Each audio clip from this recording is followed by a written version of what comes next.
I'm Miss Kathy, and I'm so glad you're joining us as we continue the big idea of integrity. Integrity is all about choosing to be truthful in whatever you say and whatever you do. Today, our true Bible story is coming from 2 Kings chapter 5, where we're going to see that someone decided to lie so they could get what they want. Let's go ahead and worship and check out our Bible story now.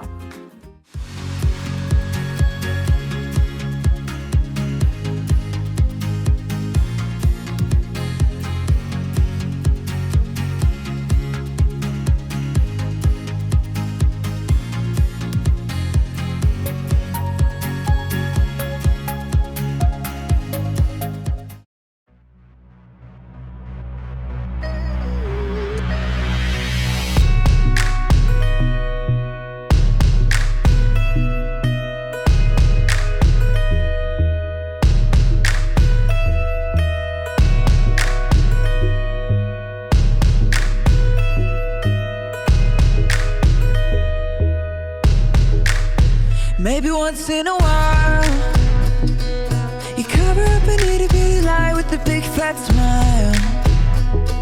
But an itty bitty lie still a lie, and that's not your style. But stick to the middle of the path from mile to mile. Maybe you want it real bad, so you take it. Maybe you make the promise, but then you break it. Maybe you didn't learn the words, so you fake it. And you feel a little low. But if instead you move straight ahead, keeping your promises, you'll be living straight up. If you move too far to the side, then you're gonna get stuck. It might feel like a little lie, but it's gonna catch up. Do what you say you're gonna do, you'll be on your way up. Instead you're on your way up. You'll be living straight up.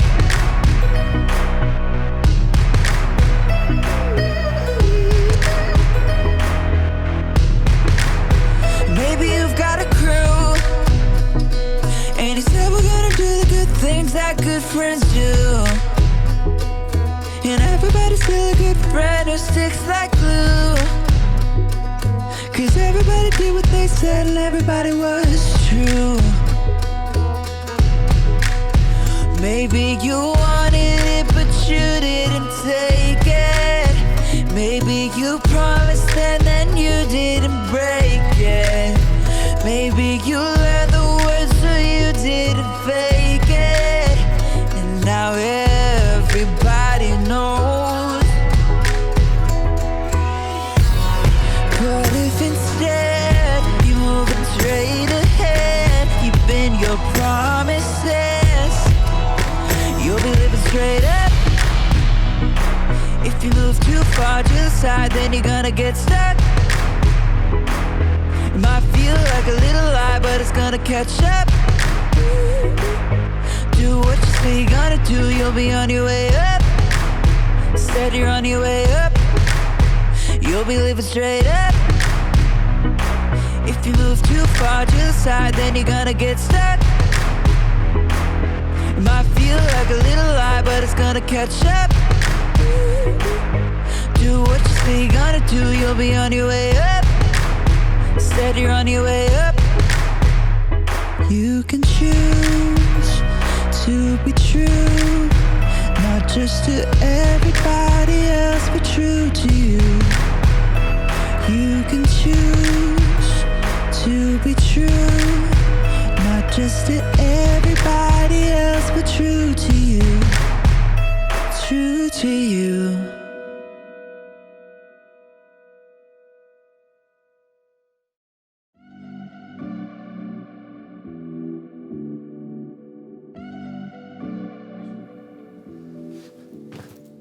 Hello, friends. It's me, Graham, and I am a hero. Hee-yah! Hee-yah! Hee-yah! Hee-yah! Uh-oh.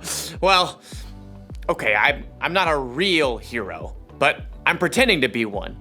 It's fun to be a hero because heroes have integrity.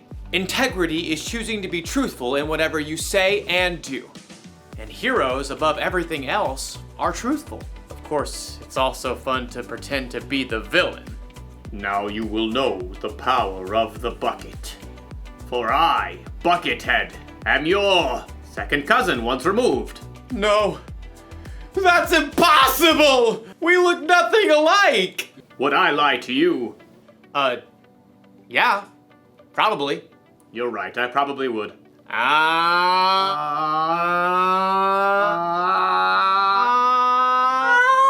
The good thing about pretending to be the bad guy is that I can stop pretending anytime I want. But as you'll see in today's story, when you cheat and lie in real life, it's a little harder to take your mask off. It's really hard to breathe in here. I'll see you all back here soon.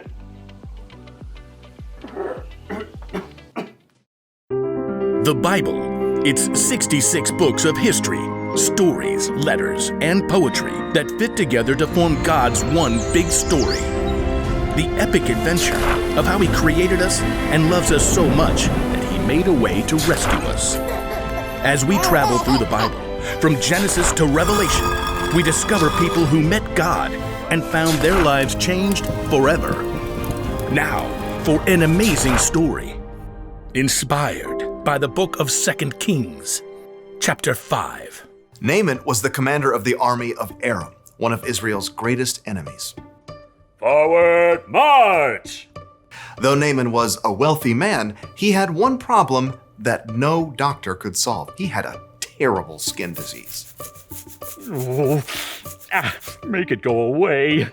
Then Naaman heard news of a prophet in Israel, Elisha, who might be able to help. But instead of going straight to Elisha, Naaman took rich gifts to the king of Israel, along with a letter from the king of his own land explaining how important he was. The king of Israel frowned as he read the letter from his enemy, the king of Aram. I am sending my servant Naaman to you with this letter. I want you to heal him of his skin disease. What? No! I'm not God. Your king is trying to pick a fight with me. But I just Not listening. La, la, la, la. The king of Israel made such a fuss that Elisha heard the news and sent a messenger. It was probably his trusted servant, Gehazi. I'm a good guy. Trust me. Gehazi took Elisha's message to the king. Elisha says tell the man to come to me. Gehazi raced back home to help Elisha prepare for the important visitor, and sure enough, the king of Israel sent Naaman straight to their doorstep. Gehazi peeked out the window.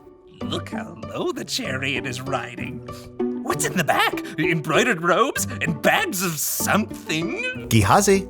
Hurry up. You gotta look good for this guy. I'll get you your best robe. Nope. You're not wearing the robe? I'm not going out. Not going out? No, you are. My robe? What's wrong with your robe? It's old. It's not even a decent name brand like Melchizedek or Queen Jezebel. Elisha sent his servant out the door with a message for Naaman. Are you the prophet? No. But let me just say that is one excellent chariot. I see you got the golden hubcap. Where's Elisha? He says, go. Wash yourself in the Jordan River 7 times. Then your skin will be healed. You will be pure and clean again. I thought Elisha would come out himself. I know, right? Look, can't he just say some words and wave his hand and, make me better? That's what I was thinking too. And the Jordan River? I mean, it's full of muck and tadpoles and... forget it.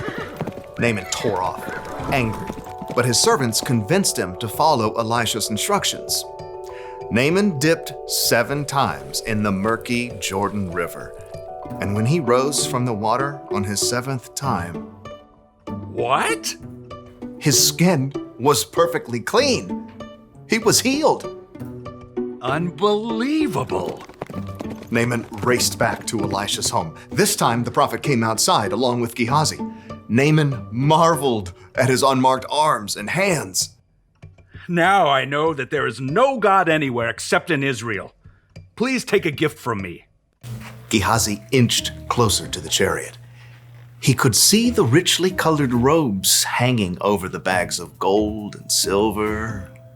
Is that a genuine Melchizedek robe? Uh-huh, the real deal. Just have your servants unload around back and I'll... Nope. I serve the Lord. You can be sure that he lives. And you can be just as sure that I won't accept a gift from you. What? Please, I'm begging you. He's begging you, Elisha. But Elisha still refused to take a single coin from Naaman and send him away in peace. Elisha went back inside, leaving Gehazi speechless on the doorstep. What? No. Seriously? Gehazi could still see the dust kicked up by the horse's hooves. Elijah should have taken something. If he didn't want it, he could have just given it to me.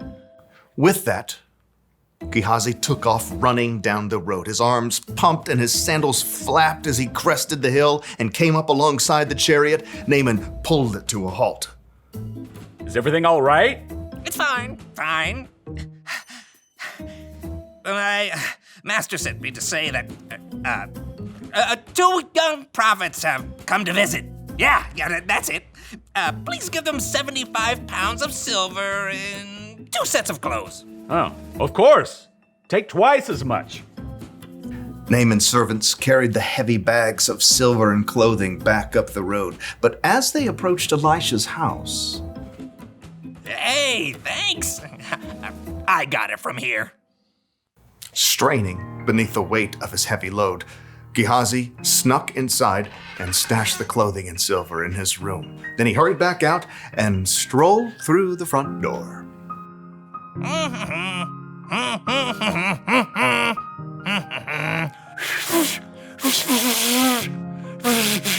Can't whistle. Elisha studied him with sharp eyes.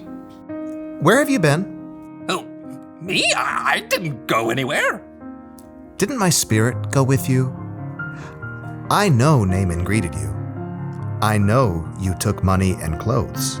I was just being nice to the horses, making their load lighter. You and your family after you will have Naaman's skin disease. But then I can't wear my new robes. Sure enough, Gehazi's skin was soon covered with sores, just like Naaman's was. Gehazi's lie had won him some new clothes, but it had cost him Elisha's trust and a full and healthy life.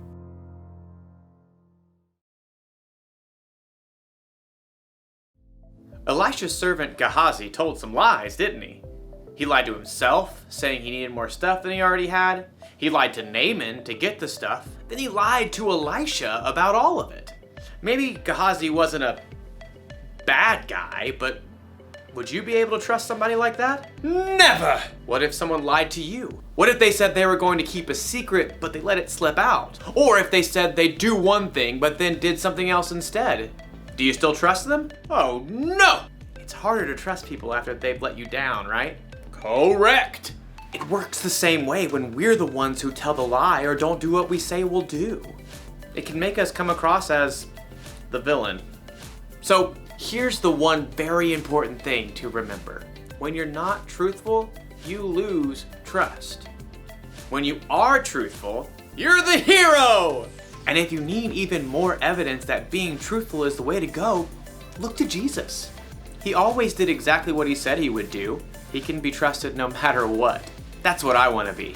What do you say, Buckethead? Will you turn from your villainous ways? Do I get to keep the bucket? Sure. It's a deal! Great! Go be heroes, everyone. Bye! Hey, Buckethead, how do you feel about tacos?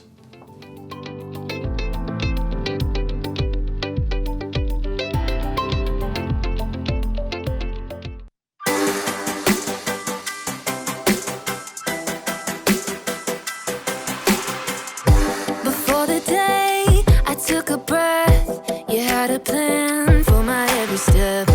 You promised to always be by my side. I believe that you are the way, you are the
bottom line this week is when you're not truthful, you lose trust.